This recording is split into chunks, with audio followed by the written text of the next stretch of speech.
Hey, what's up, Algebra 1? Mr. Catlin here, helping you out. I'm going to do two lessons on this video, Lesson 12 and Lesson 13 we kind of did together in class on Wednesday.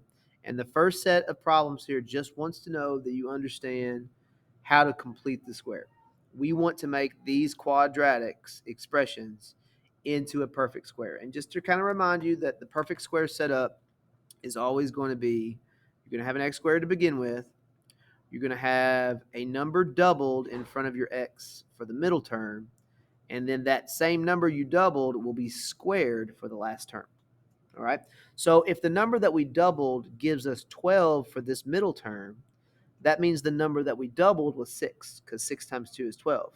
So if 6 is the number we're going to be factoring out of this, that means that we would need to add 6 squared for our last term. So this would be 36.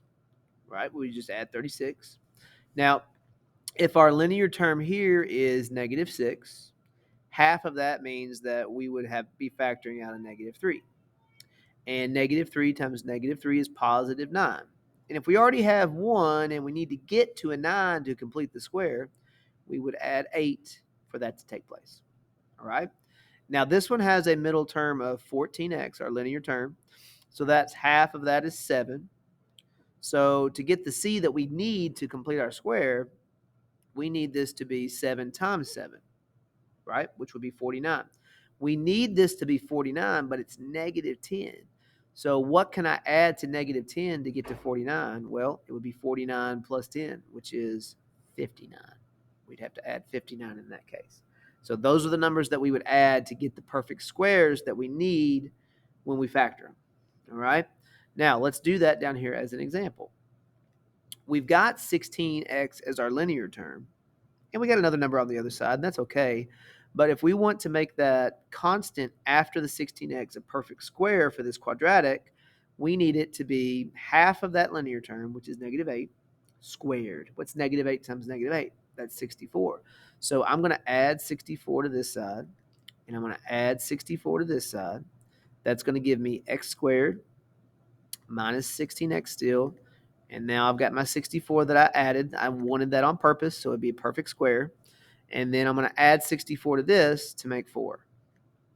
And now I can go through my solving process because I've made a perfect square that factors out very, very easily, right? Half of that was 8, so this is just x minus 8 squared equals 4. So we've gone from our factored form, or our standard form, to our factored form.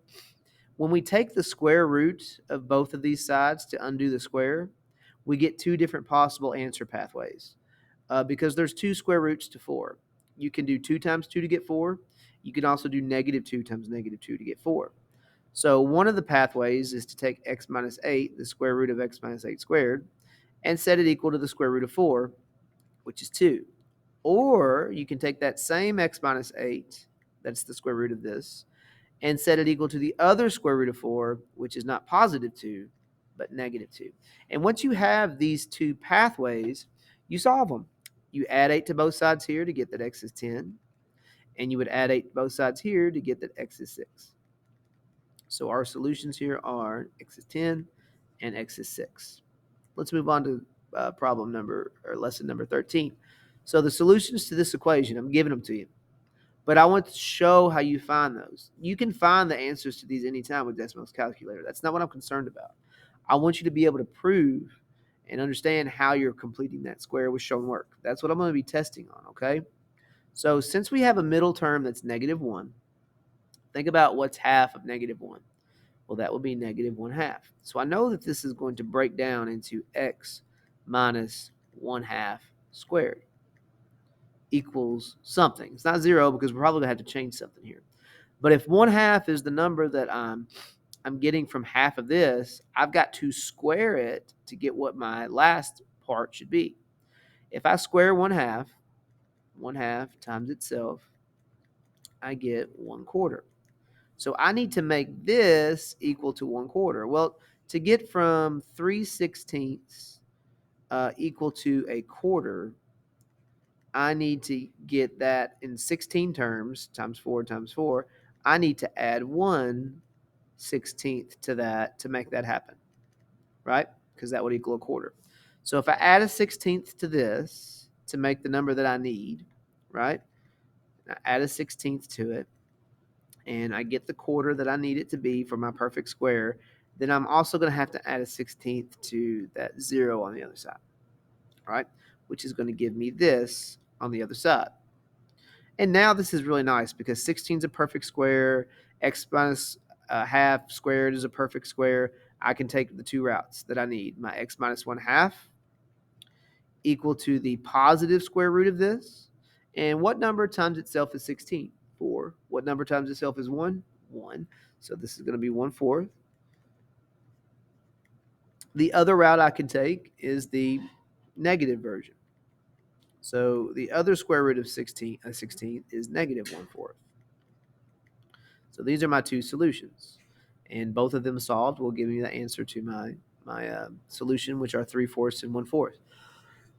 When I add a half to this, I get the 3/4. And when I add a half to this, I get positive 1/4.